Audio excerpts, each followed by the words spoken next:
Are you laughing? I'm trying to eat quiet. You're trying to be quiet? Trying to eat quiet. You? Quiet? Mm-hmm. How about that? They say quiet in Russian. Look, please. I have no idea what you just said. Alright, so I didn't make an intro for this video, I just realized, but we are home, obviously, and my computer's about to be unplugged. We are home, obviously.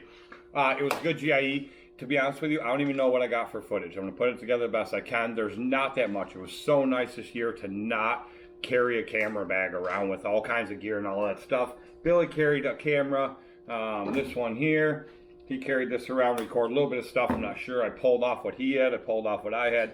I'm going to do the best I can, but it's not a typical by any means. Some of you guys asked me about the new V-Ride 2, my opinions on that, and about the new Right Stander LG. So I got some footage on that, and then some other random stuff. I am going to be working with a company coming spring. It's not one of the typical companies by any means, and for a number of reasons, I think that they're going to put some hurting on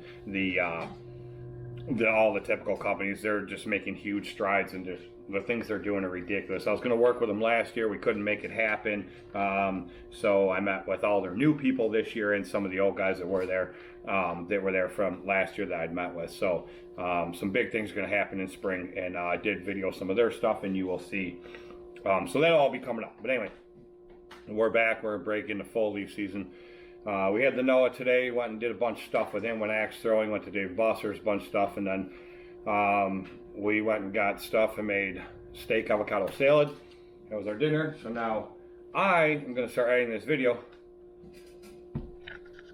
She is working on her Lego something. I don't know. A cabin. So, for those of you that don't know, that weren't at GIE and didn't meet her, and I've mentioned her in a few different videos, this is my girlfriend, Ira. And so, let me just let you in on a little tidbit about this, because a lot of people have asked, and then a bunch of people asked at GIE. I did introduce her to everybody that I had seen at GIE, and a bunch of people messaged me afterwards, and they're like, dude, good choice, she's a cutie, and this and that. And they're like, I gotta ask, where is she from? And I'm like, everybody kept asking me in these messages, because they're like, she has a real strong accent, and it's more like broken English than it is an accent. But I'm going to mention this. It's kind of funny because there is a couple of people in my hometown that have talked a bunch of crap and whatever. They said that I paid for her, and she's Miller. How much did I pay for you, honey? 0. Zero's right. If anybody that would pay for a 5-foot, 110-pound firecracker with a crazy attitude is, I don't know, it's a lot of money. I don't know. She's from Russia. Originally, okay, she's 32, but she moved here, what are you, like 13, 14? You moved here? Well, almost 13. 12, almost 13, she moved here from Russia. She's 32 now, so she's been here. So she is not a Russian mail order bride, like so a couple people in my town have mentioned and said that's probably what I did, but I did not. Ironically, I met her on TikTok. She found me, and she messaged me, and we started talking for a couple weeks, and then what did I do, honey? Ignored. 2 months. Ignored her for 2 months and blew her off. And I was going through my whole stage of not trusting anybody, much less a woman. So I knew right away I liked her within that first 2 weeks, and so I blew her off for like 2 months. And I kept getting alerts every day that she was viewing my profile. She would like every video I posted on TikTok, and she'd comment here and there. So finally, I just at like 3 o'clock in the morning one morning, may have been drunk. I don't know. What did you say? Shocker. You say shocker. But so that's how we met. So I just messaged her back, and now she actually lives in just outside of Seattle, Washington, and yeah, all the way on the other side of the country. So she's been here a number of times, and I don't know. So, and actually, pretty soon she's actually moving here from Seattle. So that's our story, and that's where we're at now. What, 4 months later? Mm-hmm. Something like that. Yeah. So that's our story. I did not pay for her. Woo! I don't make that kind of money. But anyway, she's pretty awesome. With her job, with her career, she can do it from anywhere in the world. So it just made more sense her coming here than me going there. Obviously, I can't uproot my business. But anyway, so that's a little skit on us.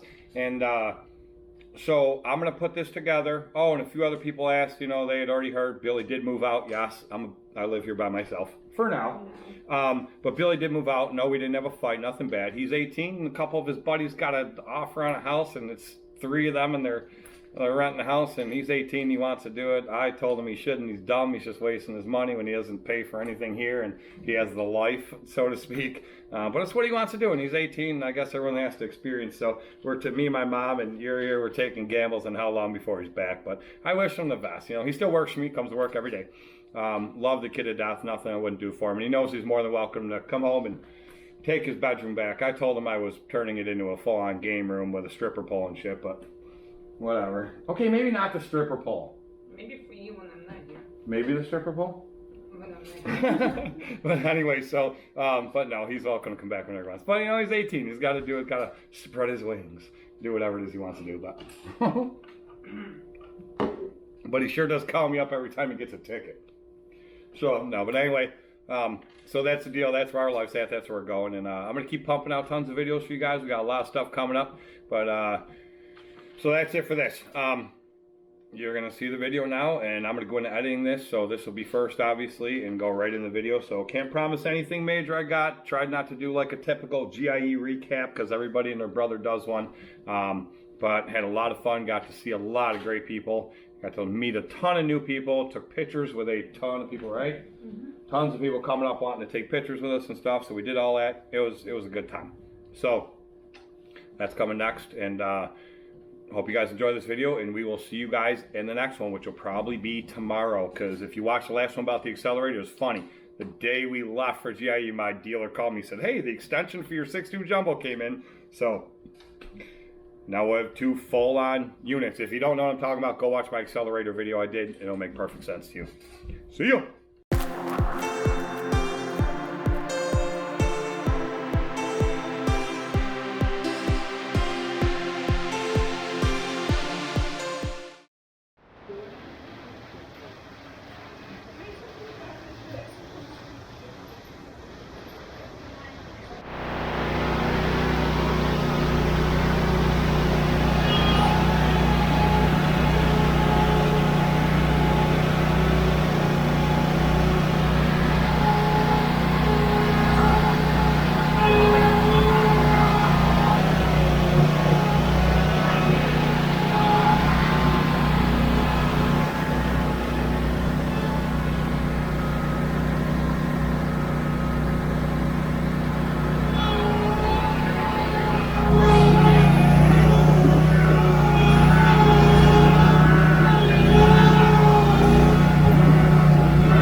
Okay, so this is Skaggs' new V-Ride 2. We did ride it around outside a little bit. Man, it is fast. They definitely went to the bigger pumps. It's about as quick as the Windstorm.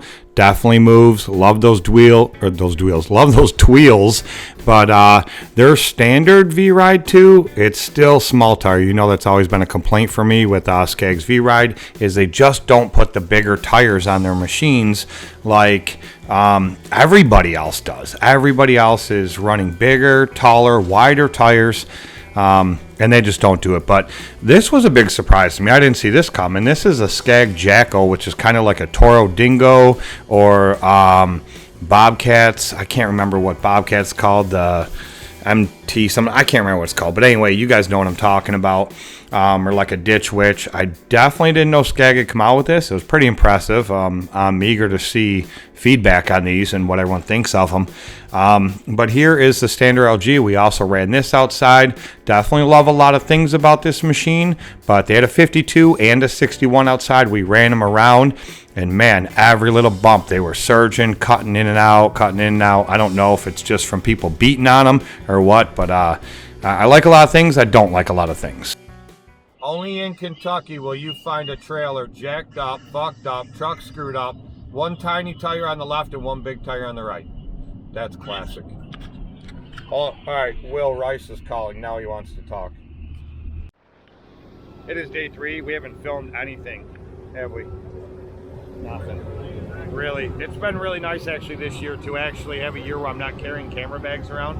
We've just been having fun. So we're gonna film old Mason here running this electric case.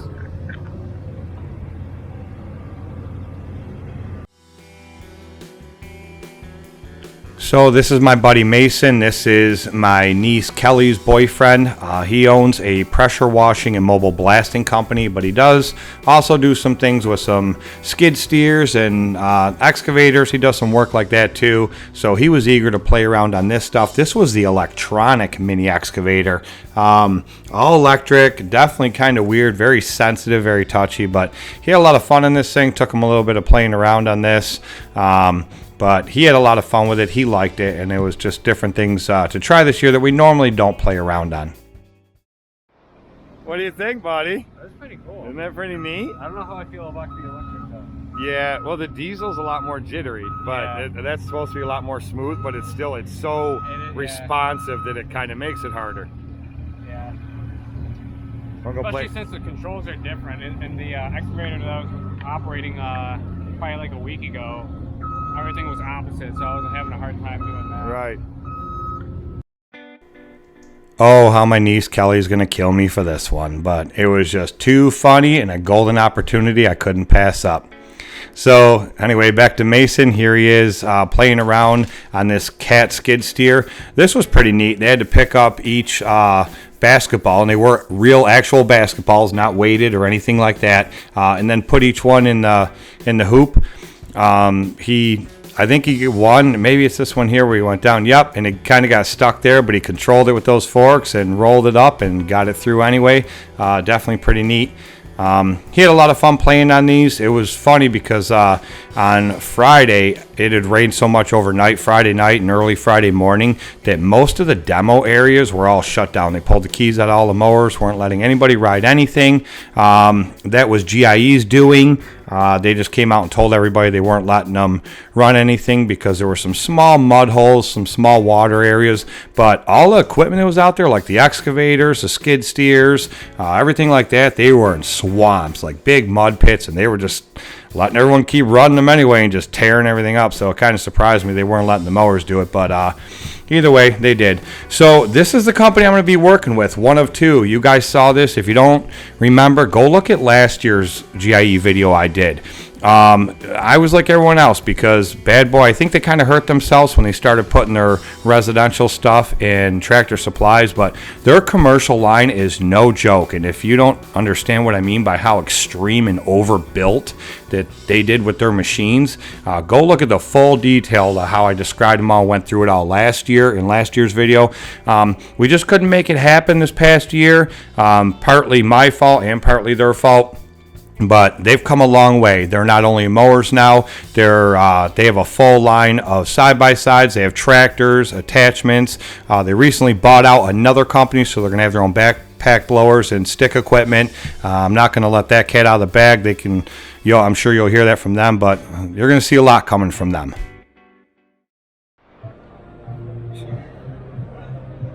Look at that. They actually want to put field gauges on both of the tanks.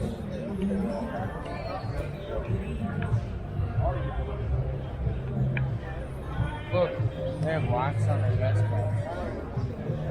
The gas caps even have locks on them? Yeah, and there's nice fuel gauges on both tanks. So what Exmark did with this Vertex is, since everybody's going to dual wheels, they decided to just put a 16-inch wide wheel on the back instead of duals. That's pretty impressive.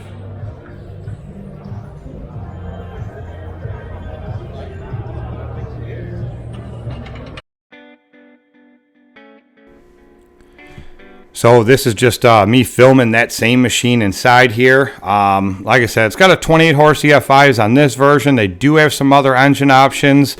I think that 28 horse EFI is more than enough to power this 60-inch deck. A lot of things I really like about this machine. I said it last year, I'm saying it again this year. That's the MSRP, $96.99 for a 61-inch deck or 60-inch. I can't remember what they have. A 61, there it is. Love the tires they put on this. I love their platform, how comfortable it is. I love how easy it is to change deck height right here.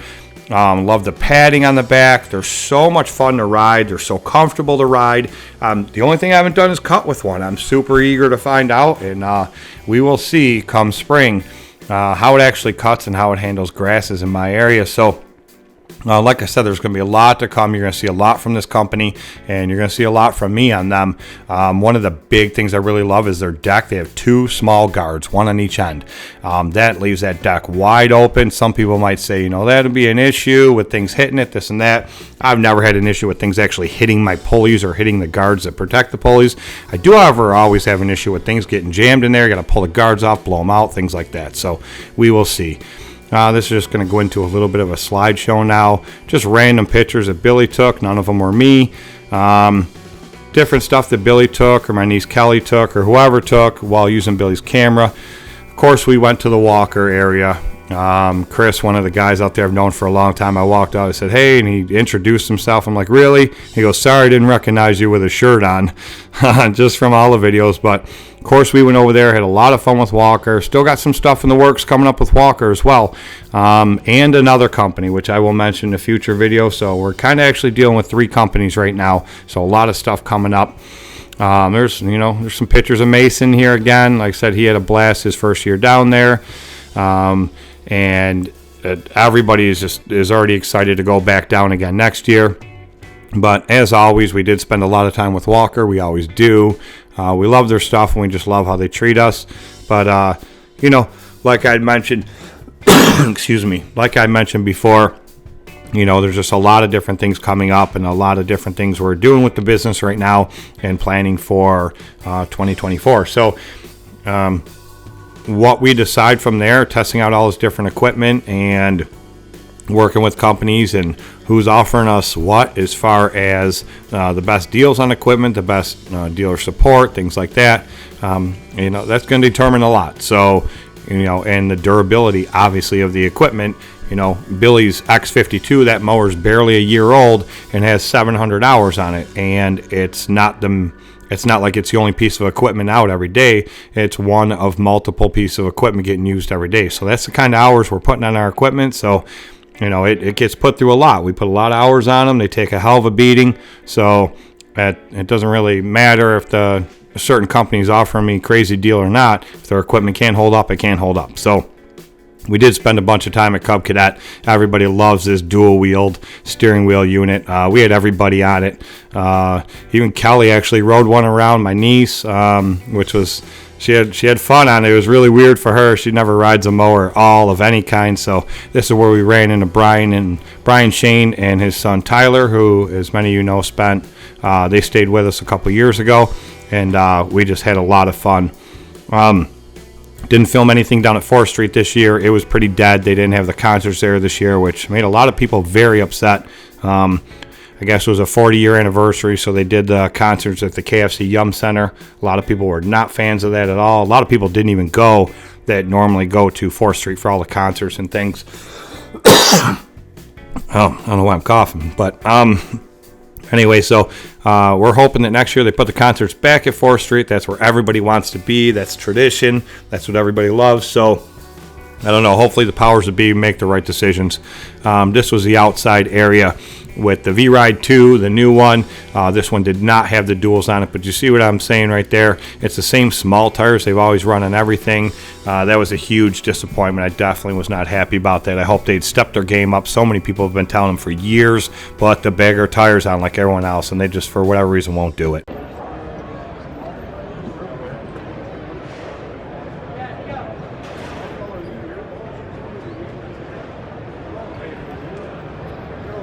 Kelly. I need the help with the machine. Mason. I just approved it or don't approve it. I just need the machine. Pops. Are you recording? Yep. I want to go to... We tried to sell it in I want to go to Sean's Van booth.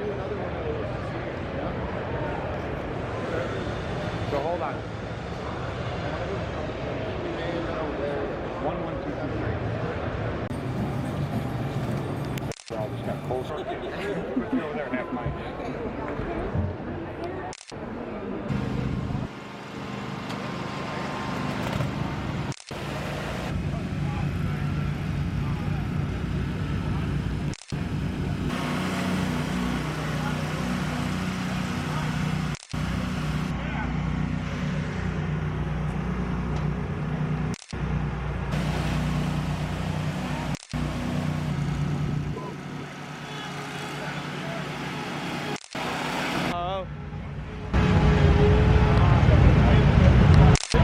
Quinn. I recognize you with a shirt on. I thought you guys were funny. But so the rep for my okay. Do that. It's like sometimes if I leave it in the truck out and it's out.